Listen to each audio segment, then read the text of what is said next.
Absolutely. Yep.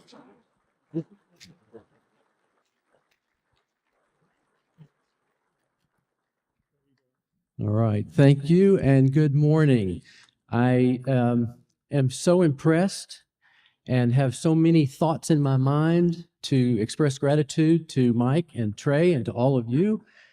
Those thoughts have in a large measure have to do with so many people interested in what we do as scholars.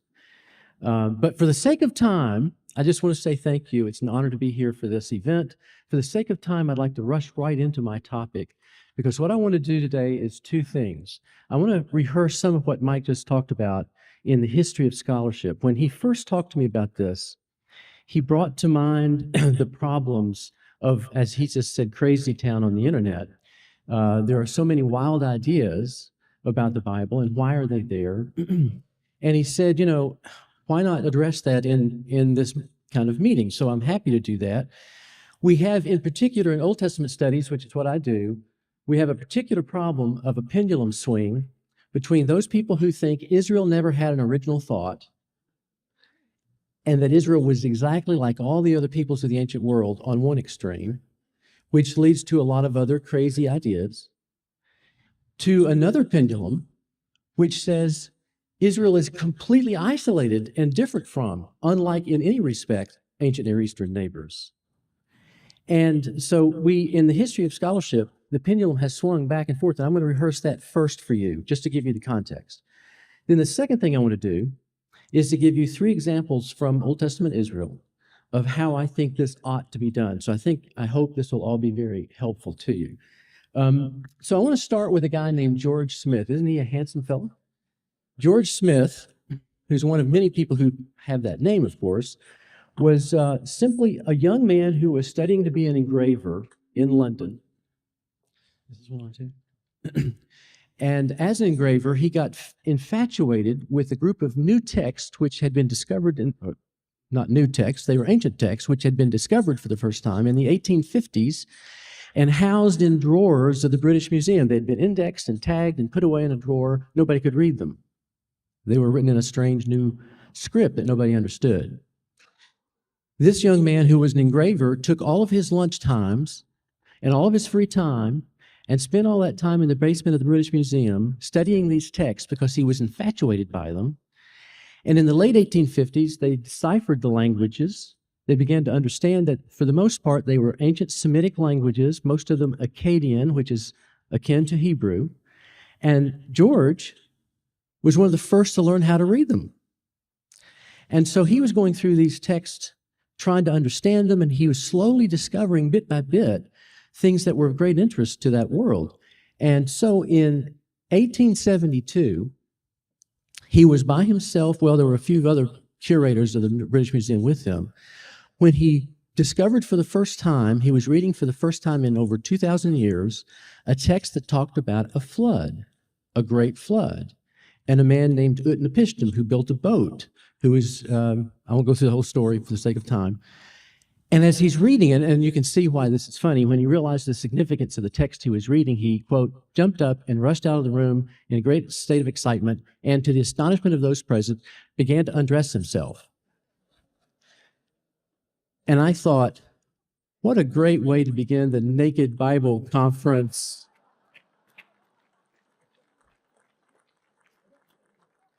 That's cheap, but it's a good laugh, yeah. When I put on Facebook from the airport yesterday that I was going to this conference, I had a lot of explaining to do. A lot of people ask, what are you doing? And so I tried to explain it, but it didn't really get any better. It just kept getting worse. Anyway, this, by the way, comes from the British Museum. You can still get on their website and see. They still report this. I tried to get an actual reference to it, but it's just in all their materials. Somebody saw him. I don't know how far down he went, just an outer code or whatever, but he was so excited. And he said, this is the first time in over 2,000 years, I'm the first man to read this in nearly 3,000 years. And furthermore, it's parallel to Genesis' account of the flood. Later that year, in December, he gave a lecture at the newly formed Society of Biblical Archaeology, attended by the Prime Minister himself, William Gladstone. in which he announced the Babylonian Noah. And this began, actually it perpetuated and intensified, an amazing interest in parallels between the Bible and the ancient Near East, especially Babylonia. And it became known as Babylonia and the Bible. And the focus was learning more about where Israel's ideas came from and many people wanting to confirm the events of the Bible. Now, in those early years, the study of ancient Near Eastern materials, by which I mean Egypt, Assyria, Babylonia, the Hittites, on, but we'll refer just to the ancient Near East or to Babylonia. The primary impetus, the reason people did this, was to understand better the Bible. And in the process, they usually degraded or depreciated the study of Assyria, Babylonia, and Egypt. They became servants to understand the Bible better. That was the primary reason. Now, a decade or so later, archaeologists discovered a standing stone which had this Akkadian language written all over it, which was a group of laws. And you learned about it in 5th grade. Some of you did, if you went to a good elementary school, whose name was Hammurabi, the Laws of Babylonia. In 1901, this was revolutionary because some of those laws are almost word for word with some of the laws we have in Exodus. And so there was this was fat to the fire. It made it more interesting. So now, how is Israel's law related to the Babylonian law? There was a scholar in Germany, and one of the reasons this is so exciting for me is because I often do my work wondering if anybody's reading. And I discover what Mike's doing and think, wow, people are really interested in this. Well, 120 years ago, the high German professors were rock stars. They were the things of People magazine before TV and radio. They were the ones that were getting all the attention. Boy, in some ways, those were the days, right? I mean, they were really famous. And there was a scholar in Germany whose name was Friedrich Delitzsch, who had established the field of Assyriology. He had written the first grammar. He had been one of the ones to first understand how Akkadian was working, reading some of these early texts. And it was announced in 1902, I believe, yes, that he was going to give a series of lectures, one lecture a year, on this topic, Babylonia and the Bible, and especially in light of the new discovery of the laws of Hammurabi. Well, it was international sensation. And in fact, for one of his lectures, he was invited to the palace to deliver the lecture before Kaiser Wilhelm. This was big stuff, right? So shockingly, at the first lecture in 1902, shockingly, his title was announced. And it wasn't Babylonia and the Bible. It was Babel und Bibel, Babylonia and the Bible. So he flipped it, and it caused an international controversy. He said the Sabbath wasn't original to Israel, it came from Babylonia. There are many reasons why I could go into why he said that, and I'd have to keep a watch in front of me because I could spend a lot of time on each of these bullet points, and I can't do that for the sake of our discussion. But he argued that the Sabbath was not original to Israel. They simply borrowed the idea from the Babylonians. The name Yahweh, the Lord, Jehovah, didn't come from Israel. It first occurred in Babylonian text. Israelite monotheism, because in 1902, this was the assumption, had in fact evolved prematurely from a superior. So here was his main point. Babylonian religion was better. Babylonian society was better. Babylonian laws were better. The Israelites were downgraded in Delitzsch's eyes. We could go on. He eventually, as the lectures went on, became more and more radical. He stamped his ticket to Crazy Town. Because by the time he was done, even Kaiser Wilhelm said, I don't think he needs to come to the palace again. He began to say by the 1920s, in his last publication, which was never translated into, English, he began to tell Christians, German Christians, you don't really need the Old Testament. It's all borrowed from the superior Babylonian religion. By the way, the Babylonians were not really Semites. The people who were settled in northern Israel who became the ancestors of Jesus were actually Aryans. This is the 1920s in Germany. So he told German Christians, you don't really need the Old Testament. That's very Jewish after all. What you really need to learn are the great German folklores of our heritage as the prelude to the New Testament. And Kaiser Wilhelm said, no, that doesn't sound quite right to me. And almost everybody else in the world started saying these things. In general, in these first few lectures, Babylonian religion and culture was not only older than that of the Israelites, but superior. Now the pendulum has swung from George Smith, who was looking at the Babylonians just to get insight into Israel, to Friedrich Delitzsch, who said, well, the Israelites don't matter anyway, we're only looking at the Babylonians. Then there was a German Jewish scholar who escaped Nazi Germany and went to Turkey for 10 years. Then he went to the University of Chicago for the rest of his career, Benno Landsberger. Landsberger wrote a very short, very obscure article in 1926 in response to Friedrich Delitzsch.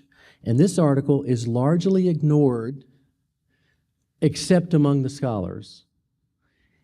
And it was not translated until the 1970s. Die Eigenbegrifflichkeit der Babylonischen Welt.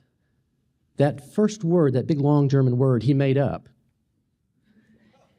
And he combined a couple of words there. It's difficult to translate it. It means something like individual conceptuality. And his point was to say, the Babylonian culture needs to be studied in its own right by itself without relationship to Israel. Same for the Assyrian culture, same for the Egyptian culture. And he said it needs to be done on the basis of languages. Now, for the sake of time, I'm going to skip some of this. I can't summarize the whole article. Well, some of you are taking pictures of that, but he based on languages. He gave his whole career, really, to establishing Sumerian and Akkadian language, which became the foundation for this famous Chicago Assyrian Dictionary, which is the main Akkadian dictionary available to us today. The primary importance of Landsberger is that he produced a host of scholars in the field, most of whom assumed you can't compare Israel and the ancient Near East. And you see, this was an overreaction to Delitzsch. If that's where Delitzsch leads, then we don't have anything to do with that. So we only study the Babylonians for their sake, and we don't make comparisons to the Israelites. Now, this is where I stand before you as a heir of that tradition. All of my professors studied with Landsberger, most of them, and I learned Babylonian studies, and I learned these things without much reference at all to Israel. And it was not until after I graduated that I went back to my professors and said, isn't there a compromise? Don't we have to make comparisons? Isn't that why I'm doing all of this work? And they acknowledged to me that, yes, they were just so indebted to Landsberger, they couldn't get past it. Now I want to introduce you to a man named William, I'm sorry about this, going to just fast forward. William Hallow. Hallow was a student of Landsberger. He had been a professor at the Hebrew Union College where I was in school, and then he went to Yale for most of his career. And he was not satisfied with the conceptual autonomy, the absolute independence of Babylonia over and against the Bible. He said, comparisons need to be done, but we've got this horrible history. Delitzsch on the one hand, Landsberger on the other, there has to be a compromise. And so I'll give you this quote from William Hallow. He describes his contextual approach, not simply a comparative approach, but a contextual approach as his personal response to his professor, Benno Landsberger. Having studied with Landsberger, Hallow parted company with some of Landsberger's students, his other colleagues in the field, who, quote, went beyond merely ridding ancient Near Eastern studies of excessive or even exclusive preoccupation with their relevance for biblical studies, and began to imply the irrelevance of the one for the other, throwing out the biblical baby with the Babylonian bath. Isn't that a great quote? Throwing out the biblical baby with the Babylonian bath. And he developed a method beginning in the late 1970s, but continuing on now for these decades, which we might call the contextual approach, which insists on both comparisons between ancient Near Eastern materials and Israel and contrasts. And in so doing, he believes that you can see the biblical evidence both in its vertical and horizontal dimensions. What he means by this is that there is such a thing as intertextuality. There are texts, specific texts, like the laws in Exodus and Hammurabi's laws, which are in some way or other connected. We may spend our lifetime of study trying to understand why they're connected, but clearly they are. But also looking at a horizontal dimension in which you can ask, how can there be a cultural bridge from Babylonia to the Bible? Or from the Bible to Babylonia? How are these things connected? And so he says a properly defined comparative approach is both comparative and contrastive and is needed for the benefit of both disciplines. I mean, I still have these conversations with some people that I know in the field who are pure, I would say, narrow Assyriologists, which is a term we use for both Babylonian studies and Assyrian studies. And they want nothing to do with the Bible. Nothing to do with the Bible. And I'll say to you, most of your students are here because they want to know about the Bible. And that really does not sit well with them because they want Assyriology to be in itself a self-standing discipline. Okay, it is. After 150 years, it is. But it's still legitimate to ask these questions of how it relates to and how it compares to the Bible. Now, that's a brief overview of the way ancient Near Eastern studies and the study of the Bible, especially the Old Testament, has evolved over these decades. What I want to do with the remainder of my time is to give you 3 examples of how I believe William Hallow's contextual approach can be very, very helpful. And I hope to give to you this morning specific ways in which awareness of ancient Near Eastern backgrounds can help you in your understanding of what's happening in the Old Testament. I also promise to you that the last slide will give you a URL where you can go and get a free open access article that will detail all of these details. So feel free to take pictures of the slides if you want. Some of the pictures will not be in the article. The article is a scholarly presentation of this data. But like Mike, I'd like for you to, I'd like for you to be able to have open access to all of this. And in that article, there will be footnotes that give you a lot of bibliography on these things as well. Okay, so 3 examples. First example of what we'll call the contextual approach. Again, I'm relying on Bill Hallow. I'm going to do comparisons and contrasts between the ancient Near East and Israel. The first one is the tabernacle or temple pattern. The tabernacle or temple pattern. Just so you'll know where we're headed. The second one will have to do with sacrifices, and the third one will have to do with holidays. So those are the 3 that we're going to be looking at. Now, to set the stage, I'd like to remind you of one very important text. This is 1 Kings 6, verses 2 to 5. So let's look at this together. The house that King Solomon built for the Lord was 60 cubits long, 20 cubits wide, and 30 cubits high. A cubit was about 1.5 feet. It's the measure from here to there. So we're talking, you can do the math. Verse 3, the vestibule, now your translations may differ here. The Hebrew word is ulam. So think of an outer court. By the way, this translation uses terms that we use for church buildings. That's okay. Just think of architecture. It's an outer courtyard, an outer area leading into it, the ulam. In front of the nave, the heichal, often translated temple, of the house or sanctuary of the house, was 20 cubits wide across the width of the house. Its depth was 10 cubits in front of the house. So the 2 words I want to highlight first of all are ulam and heichal, vestibule and nave. Verse 4, for the house he made windows with recessed frames. He also built a structure against the wall of the house, running around the walls of the house, both the nave and the inner sanctuary. Now there's the 3rd component, the devir, and he made side chambers all around. So clearly Solomon's temple Solomon built this temple, and it had three parts. So in these next few slides, in the next few minutes of our conversation, think about the temple having the three parts, a tripartite structure architecturally.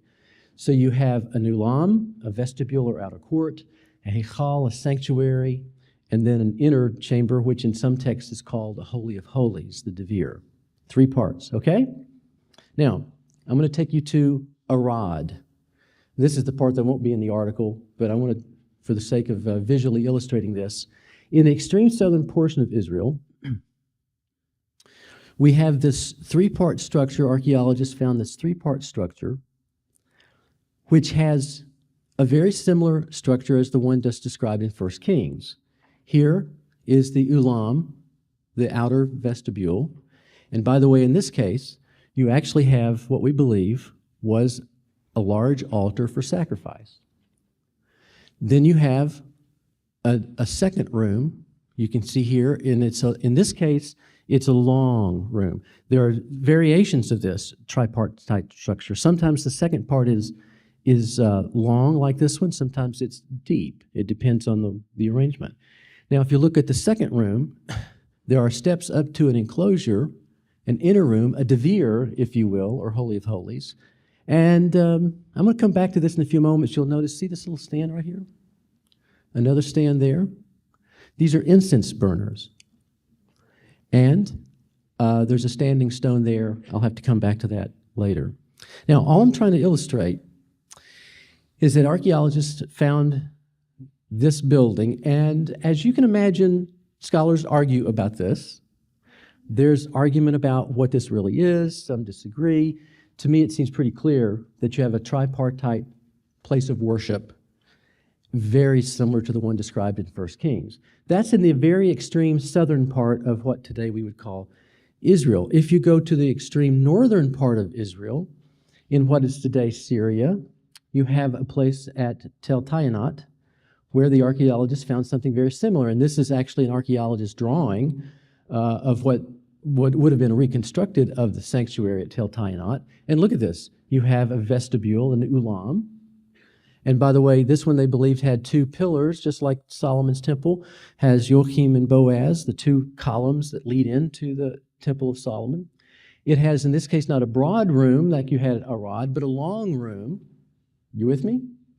And then an inner room, a sanctum, a Holy of Holies that we have in the Bible. And so you have exactly the same thing. So where am I headed? What am I trying to say?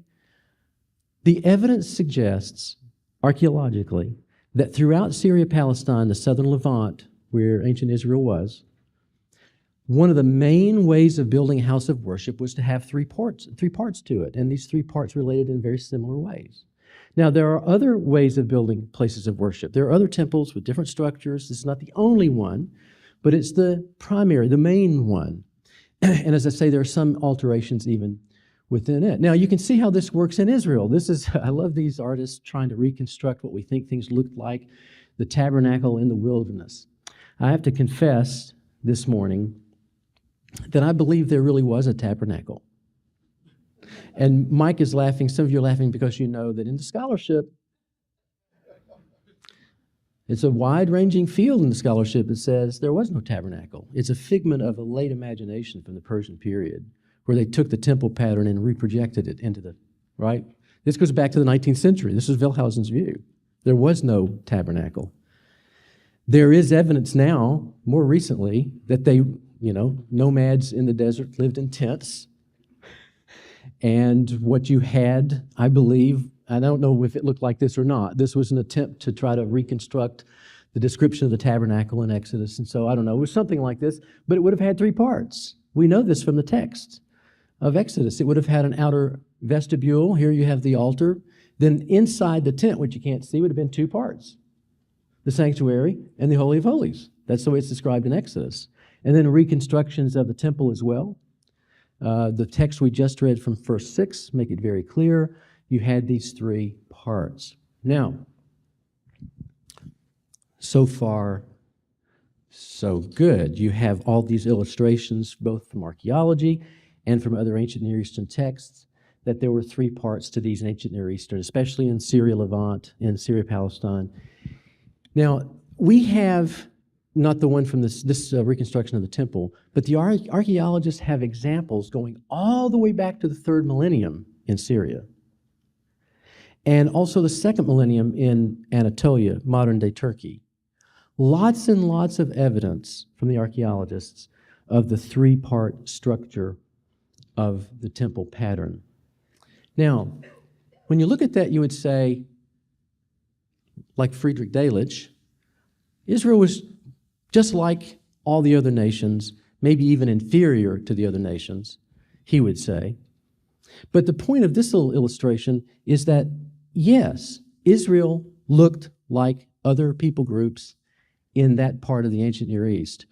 I should have brought a picture of King Jehu kneeling before the Assyrian king. We think he looked like a Canaanite, probably walked like a Canaanite. He trimmed his beard like a Canaanite. He wore a conical hat like a Canaanite. We have pictures of King Jehu.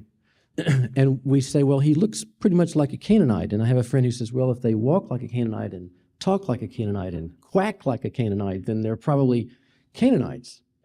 Is there any difference? William Dever argues there's no difference between the Israelites and the ancient Canaanites. And this evidence would lead you to suggest that's true. But now here's the big reveal. Here's the big difference.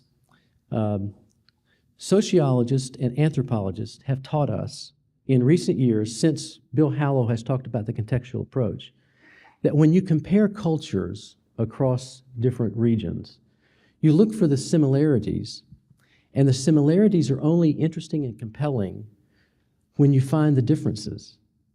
The differences make the similarities all the more compelling, or vice versa. The similarities make the differences compelling. Let me say a word about this. I'm referring to Mary Douglas in the 1960s, who made this point. When sociologists and anthropologists are comparing the Mayan culture with the Ming Dynasty, for example, you would say, well, there's no connection geographically or historically, but they're all human beings and they all have certain similarities. So anthropologists study these similarities. And Mary Douglas made the point, well, what about the differences? Those are what make the similarities interesting. When you apply that to this question, you have all these similarities. You could say Israel is just like the Canaanites, but here's the big reveal. Here's the big difference. What's in the inner sanctum? As far as we can tell, across the ancient Near East, and by this I'm referring mostly to everything except the Egyptians, in almost all of these temples and tripart structures, when you get through the vestibule, you get through the sanctuary, you get to the inner sanctum, what do you find? A statue. A statue. And the statue will take one of 4 forms. It will look like a human being, anthropomorphic, it'll look like a human. Or it will look like an animal, theriomorphic, a bull or a calf, or anything, let your imaginations go.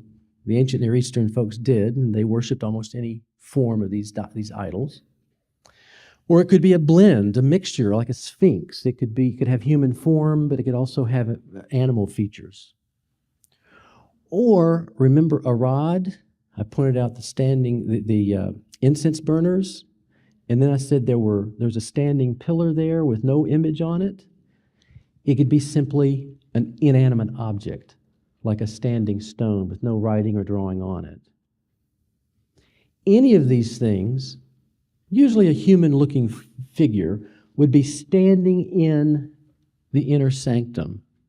Now, ladies and gentlemen, I'd like to suggest for you that what is absolutely unique about Israel on this first point of the tabernacle in the temple is that when you get through the vestibule and the sanctuary to the Holy of Holies, you get this strange box.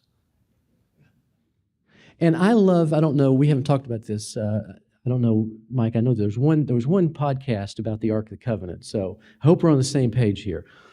But there's one imagination I like to use when Nebuchadnezzar tore down Jerusalem and his general Nebuzaradan came running into Jerusalem and the city's on fire and the thing's burning down and they're tearing everything down.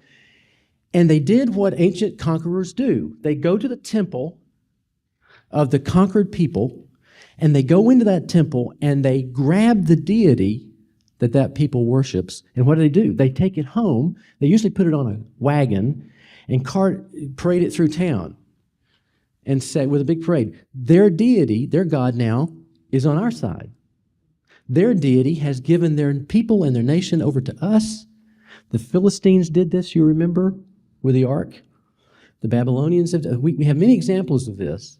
So I love the pictures that Nebuzaradan, we know his name from 2 Kings, he was the general for Nebuchadnezzar, goes into the temple. This is not in the text. I'm just using my holy imagination here, so I want you to know that. Goes into the sanctuary, gets into the holy. He sees a curtain from the sanctuary. He sees this curtain. He says, okay, tear down the curtain. They tear down the curtain, and then he runs in and says, who are these people? What's wrong with these people? Where's their God? Well, take this silly box and strip it of the gold and probably, I don't know, we don't know what happened to the ark, okay? But most likely it's stripped of its gold and silver and the wood's gone, so it doesn't exist anymore. That's just one theory. So here's the big reveal, the big difference. I believe if you go to this text in 1 Samuel 4, you have the actual name. This is one theory, and I believe this one is correct. The actual title of the Ark of the Covenant. So the people sent to Shiloh and brought from there the Ark of the Covenant of the Lord of Hosts, who is enthroned on the cherubim. I think that whole thing is a name. The Ark of the Covenant of the Lord of Hosts, who is enthroned on the cherubim. So that the Babylonians couldn't have understood this. Nebuzaradan would never have gotten this. But it was what's been called empty space iconography, if you will. God was imagined enthroned between the cherubim. The Ark of the Covenant is a throne for the cosmic king. The Holy of Holies is a throne room in a way that Nebuzaradan couldn't have gotten. There's a disconnect here between the Babylonians and the Bible on this critical point, and it's this difference that makes the similarities so fascinating. So yes, they're just like all the other peoples of the ancient world, except they're nothing like all the other peoples of the ancient world, in a way that the other peoples of the ancient world can't really get it. They can't understand. In that Holy of Holies, the Ark of the Covenant of the Lord of Hosts is enthroned in the cherubim. Now I want to show you some more. These are modern imaginations of what the Ark looked like, much like trying to reproduce what the tabernacle looked like or the temple looked like. We can guess based on two different descriptions of it in the Bible. And so many artists have tried. Some have built sort of mock-up versions of it. You get different variations. Here's one that you probably all have in your mind. You have Indiana over here on the right, another modern imagination regarding the ark. And of course, the ultimate question, whatever happened to it, I've just given you my views that we should stop looking for it, that it probably doesn't exist, but these are more modern imaginations of what people imagine might have happened. It's tucked away somewhere in Washington in some government conspiracy. No, I don't believe that. But I would like to show this to you and offer this to you. This is an ancient coffin, if you will, for a Phoenician king whose name was Ahiram. And you say, Bill, why are you showing them this? Well, because if you'll notice, there is a fascinating Phoenician inscription that wraps around the lid. You almost can see it here, a little tiny script. But see on the side of it, it's a presentation scene. So close up, I don't know how well you can see it. So this next slide has this very end portion of the presentation slide sort of here, and the next slide makes it, I hope, a little clearer. So here's the king Ahiram sitting on his throne, and these are people presenting gifts. And so the inscription says, I am King Ahiram buried here. It goes on to say, don't bother my bones. Whoever disturbs my bones, may the curses of all the gods, standard ancient Near Eastern curse formula. This, by the way, is from the 13th century BC, so before Israel inherits the land. So Ahiram was a Phoenician king And this is his tomb. By the way, it was empty, so somebody disturbed his bones and probably received the curse of the Babylonian or the Phoenician kings. The reason I'm showing you this, if here's on this close-up, is look at his throne. His throne, he has a little footstool, and his throne has these theriomorphic figures who aren't the deities, but who are surrounding and accompanying the king. And the wings wrap around the back and form the actual chair. So those modern imaginations I showed you where the kings are stretching out, some of the text seems to imply that. Most likely they're stretching out to form the back of a throne, a chair. So here's another one from Megiddo. So these are two different, there are others. I'm giving you two of our best examples of thrones from Syria, Palestine, before or during the early periods of ancient Israel. This one's from Megiddo, from I believe the 13th century as well. Has a lot of Egyptian influence, which is very common. About 1200 BC. Very common that Megiddo's iconography is heavily influenced by Egypt at this time. And you'll see, similarly, a very impressive throne. Now, the Ark of the Covenant in many of the texts of the Bible is often, it seems kind of confusing because sometimes it's a footstool. And I think it's because these things begin to blend together in their thinking. There are references in the Psalms to the ark as a footstool. I think they envision God enthroned here. So again, the Holy of Holies is a throne room for the cosmic king, and this is something that the ancient Israelites held in distinction. The first of the three examples. How am I doing for time? Oh, I'm doing great. Okay, second illustration, the sacrifices. Now, this is going to be, for these few minutes, I'm going to talk simply about animal sacrifices. And we could go into, the big why question, but I simply am going to put this in front of you and say, you know what? They all did animal sacrifices. As far as we know, maybe not so much the Egyptians as the others, but everybody else we've talked about in these ites, Hittites, and the Canaanites, and the Perizzites, and all the ites, the seven great nations of Syria, Palestine that the Israelites replaced, Assyria, Babylonia, they all practiced animal sacrifice. So if you said, well, Israel, why do you have to engage in, why didn't God reveal to them a different way of worship so that they didn't have to engage in animal sacrifice? Well, that's like asking them not to live in their own skin. They were ancient Near Eastern peoples, and worship involved sacrifice. And that involved a substitute, an animal substitute. So it was beyond, it's called divine accommodation. God stooped to where they were in their human need and said, okay, animal sacrifice. By the way, God then eventually turned that, didn't he? So we know what sacrifice becomes in the New Testament and the role of Jesus in the New Testament. But I'm getting way ahead of the game here. So it's divine accommodation. He's stooping to their needs to say, you are going to use animal sacrifices. And so, let me say more about this. The evidence we have is not nearly as impressive as what I've just shown you about temple patterns. We don't have a great deal of evidence archaeologically for the way they engaged in animal sacrifices. We do, however, have 45 limestone altars that we've discovered, the archaeologists have discovered. About 33 of these are horned altars, as you have in both of these examples. And we know about the horned altars from Exodus chapter 30 and the description of the altar. We think about half of these altars were Israelite in their use. We say, Bill, what were the other half? Well, they were Canaanite. They were there before the Israelites, and these are altars that they were using. Now, this raises a lot of questions for the scholars, and there's a lot of debate on these next few topics. But I think it's enough for us this morning to say simply two things. Israel certainly engaged in animal sacrifice, period. We know that they did that. And in that, they were like all the other people groups of the ancient world. Okay? So in this way, it's like the temple pattern. Secondly, some of the terminology they used to describe their sacrifices is even akin to the Canaanite uses, which I'll illustrate in a few moments. So yes, they engaged in animal sacrifice. Yes, they even called them, in some cases, the same thing. So let's get specific. What am I talking about? First of all, the burnt offerings, the olah in Hebrew.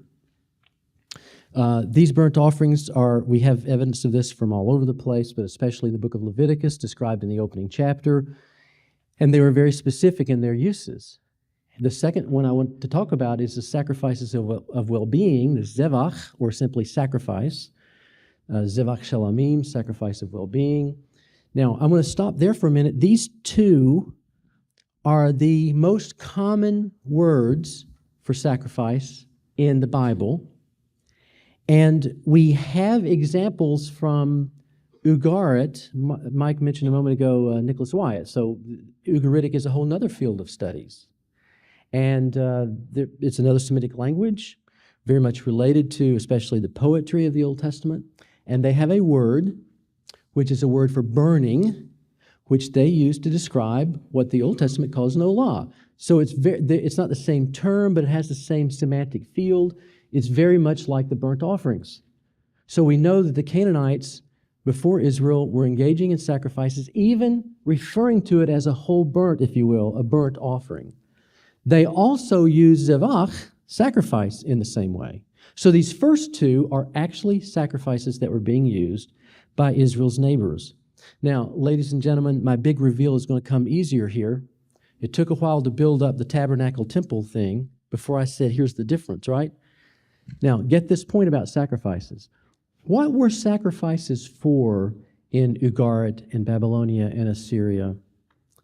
They were for, first of all, appeasement of the divine wrath, but they were primarily about the care and feeding of the gods. The priest was there to feed them and to care for them. There were even some texts that we hear in Babylonia of them. The priests were washing the gods. They were washing the idol. They're keeping the idol clean, right? And they would offer food, fresh food every morning in front of the deity, right? So it's about the care and feeding of the gods and keeping them happy, the appeasement of the divine wrath. Now, ladies and gentlemen, what were the sacrifices about in Israel? Right? Some of you see where I'm headed.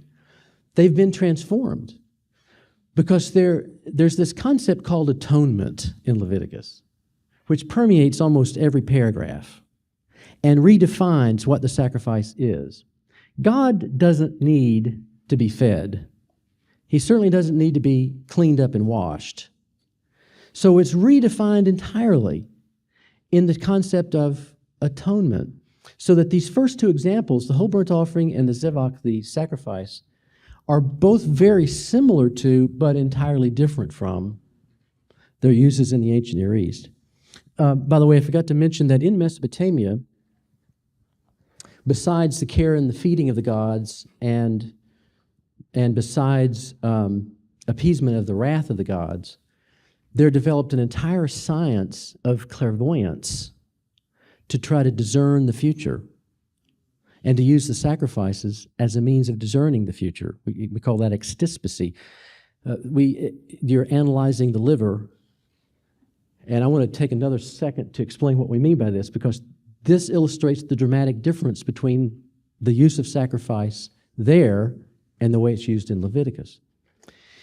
Extispicy, or not just the liver, but the gallbladder and all the entrails of the sheep. Why does that matter? Because the priests, just imagine with me again, this is unholy imagination.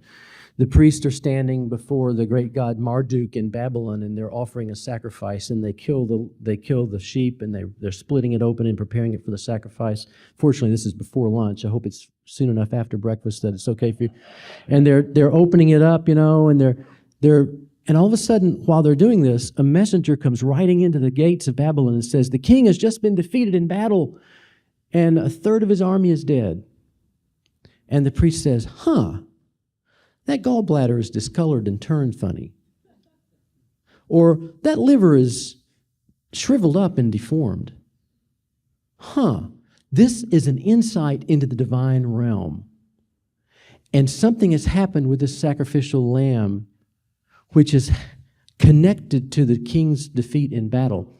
And so they recorded it. We have the text. Why am I using unholy imagination? We have lists, extispicy lists, talk about needing to get out more and get a life, right? I mean,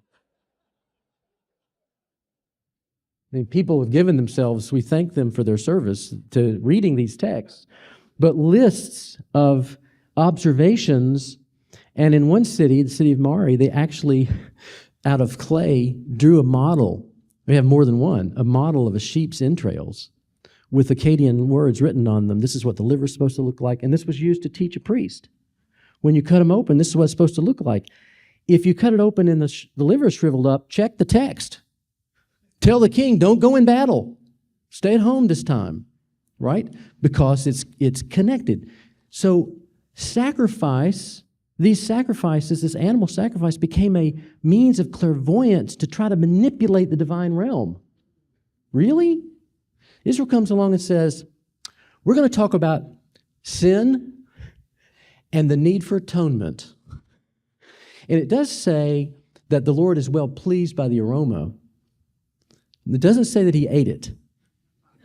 But the Lord is well pleased by his priests and his people who read his text and do what God is saying to do as the proper way to offer sacrifice.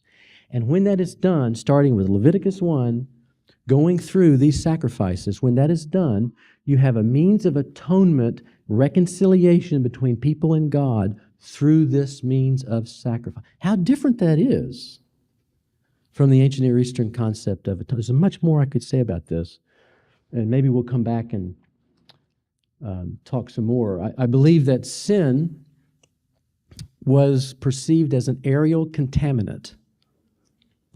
I want to repeat that because I don't have a slide on this. I believe that sin, which we begin to learn about in the Bible in Genesis 3, and the Bible has a great deal to say about sin regardless of what we hear today in church. There's a lot about sin in both Testaments and about how to deal with the consequences and the guilt of sin. But I believe that for the ancient Israelite, they perceived it corporately. So we think, well, I sin as long as I don't get caught, nobody knows. My sin is my sin. But in the ancient Israelite world, if you sinned, your guilt was transmitted aerially as a contaminant and attached itself to the tabernacle or to the temple. And so that your sin affects me because we're all Israelite, we're God's people.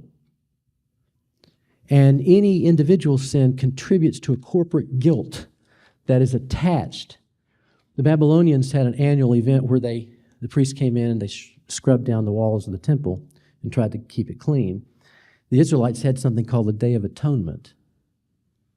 And Leviticus 16 was the corporate day, a day of corporate forgiveness and cleansing, when all that aerial contaminant that had built up over the year gets cleansed and forgiven. It's not just a physical building, it's really the corporate guilt of the people. And by the way, there are individual sins too that need to be forgiven. And the olah, the burnt offering, was the primary means for an individual to have his sins forgiven. So that first chapter of Leviticus, you take the bull, you present it to the priest, you put your hand on the head of the bull. In a sense, you're transforming your guilt to the bull. The bull is sacrificed. God is atoned for. You are in right relationship with God through the sacrifice of that animal. Now, again, you can search all through Assyrian, Babylonian, Egyptian, Hittite ideology. You're not going to find anything like this. This is unique. Now, Israel wasn't satisfied with these two. So I started with these two because these are the two that Leviticus starts with, and they're the ones that are shared by the Canaanites. But Israel went further, and it developed something called, usually translated, sin offering. That's kind of an unfortunate concept. It's really about purgation, the purging of sin from the people, from the tabernacle or temple, and from the individual. So we call it a sin offering. It's really a purgation offering. And I'm giving these last two to you as different because we don't have them attested in the ancient Near East. So the first two we have, and the Israelites said, we're not satisfied with that. That's good. We're defining that in terms of atonement and how we relate to God. By the way, I haven't done much else with this, but I hope you get what John the Baptizer meant, right, when he said, behold the Lamb of God, and how this relates to the New Testament. I'm not going into that. I'll leave that to some of our other scholars. But clearly, the New Testament doesn't go into explaining what atonement means, they assume you've read Leviticus and you know what atonement means. And you know what Jesus' sacrifice means when John the Baptizer says, "Behold the Lamb of God, who takes away the sin of the world." But the Israelites developed it. They also talked about sin offering or purgation and guilt offering. The guilt offering is where reparations need to be made. You've been guilty of doing something that's been hurtful or harmful to another human being. And it's broader than that, but this is one of the ways that reparations are made through the use of the guilt offering. Now, before I move on to the third and final point here, these three examples of how I think we need a comparative, contrastive approach.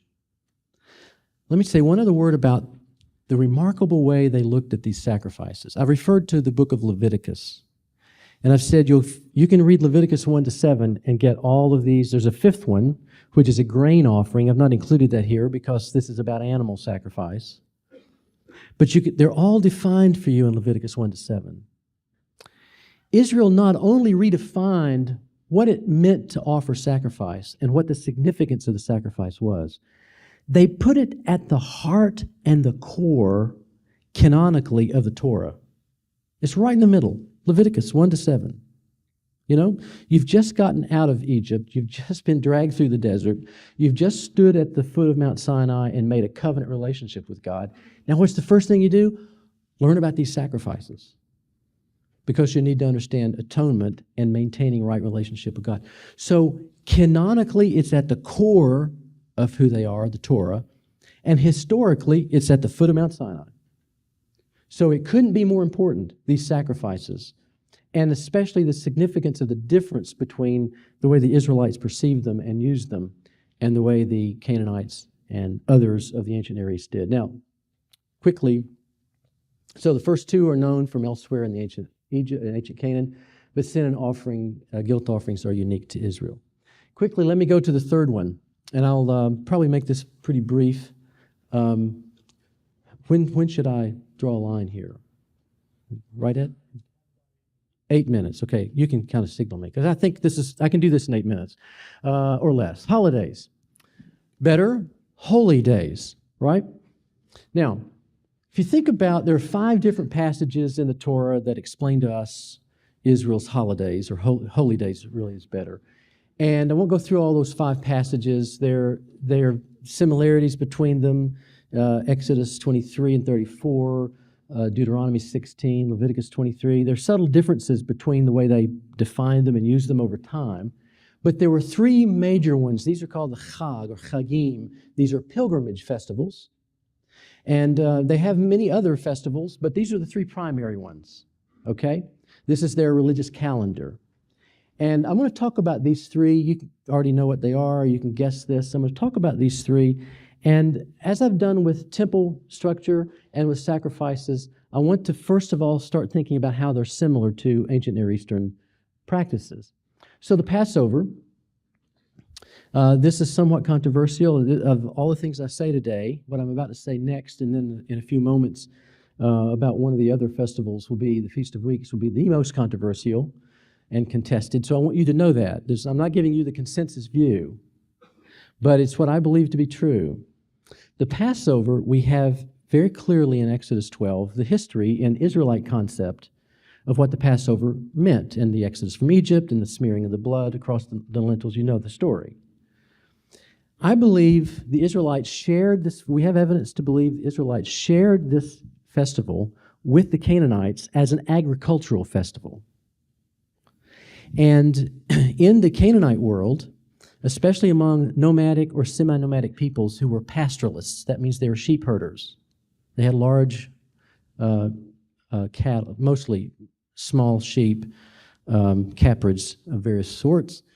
And annually, they would shear their sheep. You didn't expect coming this morning we'd be talking about something as obscure as this, but this is what I think the evidence points to. In the Canaanite world, annually they would have this event where, as a group of people, they would usually go out to have a festival, a great celebration, and they would all engage in sheep shearing together. This is a difficult, dirty task, and it's good to have a team of people shearing all the sheep together at the same time.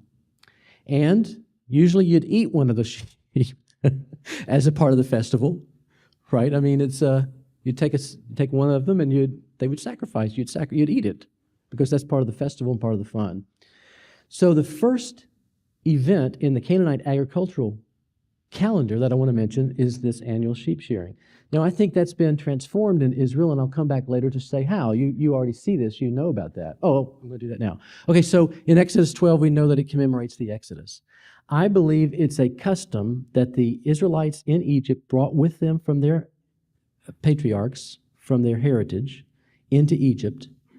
But now, because of their dramatic rescue and deliverance from slavery in Egypt, God takes this custom that they knew. Remember that when Jacob first went to Egypt, Joseph prepared the Pharaoh and he prepared Jacob to meet each other. This is in Genesis 47, I believe. And he says, you know, when he asks you what you do, when the Pharaoh asks you what you do, tell him that you are a pastoralist, you tend sheep. Because the Egyptians hated sheep shearing and sheep raising, and they would love to find, it was beneath them. So they would love to find somebody else to take care of their sheep. And Joseph knew this. So they meet each other, and the Pharaoh says, wow, how old are you? And he says, well, I've lived a good long time. And then he says, what do you do? He says, well, I come from a long line of shepherds. Really? So he puts him in charge of all of the Pharaoh's sheep in the best part of the property, Goshen, because it's the best for raising sheep. So we believe this is in their blood. This is part of their heritage. So when they're leaving Egypt, the Lord says, you're going to stay in your skin. You're going to be an ancient Near Eastern Israelite person, and you know of an annual sheep shearing event, but from this point forward, it means something very different. From this point forward, it's commemorative of what I, the Lord, am doing this night. And when your children ask, right? When your children ask, what's this all about? It's not about sheep shearing anymore. It's about the Lord and about deliverance from Egypt. So this festival, I said 8 minutes, so I'm going to have to rush, has been historicized. It was agricultural. It's been historicized in light of Israel's experiences with Yahweh. Very quickly, the Feast of Weeks or Pentecost, and then the Feast of Tabernacles, sometimes called the Feast of Booths. I always warn my students, be careful with that, the Feast of Booths. Make sure you pronounce that properly, Feast of Booths. It's not in the Old Testament, but later Judaism identified the Feast of Weeks with the giving of the law and the covenant at Mount Sinai. So they also historicized, so I didn't say, this also was an agricultural festival, the Feast of Weeks. It was celebrating the early harvest in the spring because they had several croppings of barley depending on where in Israel you lived, and wheat. So in the spring they had one, which was the Feast of Weeks, and it had been historicized as the giving of the law and the covenant. Then the Feast of Tabernacles and Booths was again an agricultural festival held in the fall when you have your final harvest of the season. And there are many passages in the Old Testament about this. It's a wonderful thing. You know, the book of Ruth tells you all about this festival. There's some interesting things about it. But again, and this one is in the text of the Old Testament, it's identified with their wilderness journey. So it's been historicized, and it's been made central to their experience with God. Now, let me wrap this up. I forgot I was going to do this too. Let me make this very, very brief. I believe the historicization of their festivals goes all the way back to Genesis 1. Very briefly, in the creation account, when God said, let there be lights in the dome of the sky to separate the day from the night, and let them be for signs and for seasons, for days and years. I hope from this point forward, you will never more think about the 4 seasons of the year. This word seasons, moedim, is the word used in Leviticus 23 for the festivals, the agricultural festivals, which have been historicized. The creation of the dome is an astrological calendar for the Israelites to observe as a liturgical calendar for their religious year. It's not to be worshiped or adored, They're not given names like Shemesh because there was a god named Shamash. For sun, the moon was not named Yerah. It's the great light and the lesser light. Why is that? Because they didn't want to call it Shemesh and Yareach because those were names of gods. So they're so objectified that they're thrown against the heavens as a liturgical calendar so that every week, when you stroll through the week, you're strolling through the creation account, and every night you look at the sky and you say, oh, we've got 3 more days until the harvest. And that's when we commemorate God's guiding us through the desert. You see what I mean? So the sky itself becomes not something to adore and worship, but something to look at and remember God. And remember the festivals where we celebrate God. So to wrap this up, we've talked about where the Israelites worshiped God. We've talked about how they worshiped God and when they worshiped God. How is Israel different from the ancient Near East? Well, in a sense, they were not different at all. They were exactly like all the other people groups of the ancient world. But in a very real sense that had to do with their relationship with God, they were so unique that other people groups didn't get it. And in these 3 ways, tabernacles, sacrifices, and holidays, we've talked about where they worshiped, how they worshiped, and when they worshiped. And in all 3 ways, they were very unique. Now, the details of what I've given you this morning, and then I'm done, are in a piece I published last year in an honorary volume for my former professor, John Oswald. It's open, what's that called? Open source, free for you. Here's the URL. You can download it. It's just a simple PDF. It has bibliography, and it gives much more detail on what I've just said here this morning. Okay, thank you.